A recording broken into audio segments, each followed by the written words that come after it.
Hi, my name is Brittany J. Jones. In this video, I am going to be demonstrating how to do a double stitch. Let's get started.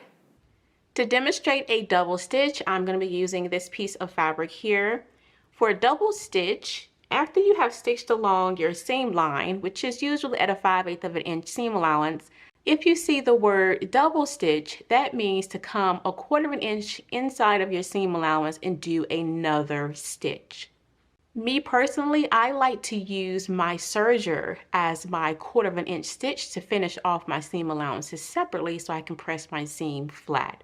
Let's go ahead and stitch along our seam line and then do another stitch 1/4 of an inch away inside of our seam allowance.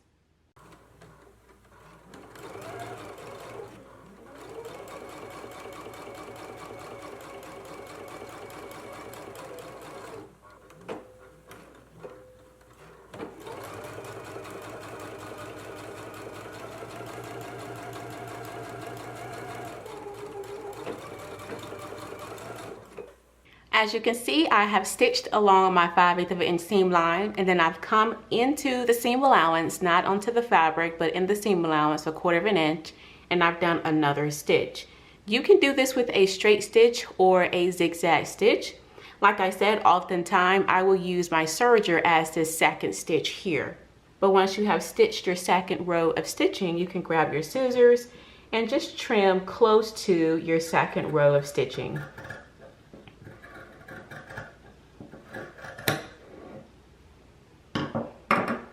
Once you have that trimmed, you have just sewn a double stitch.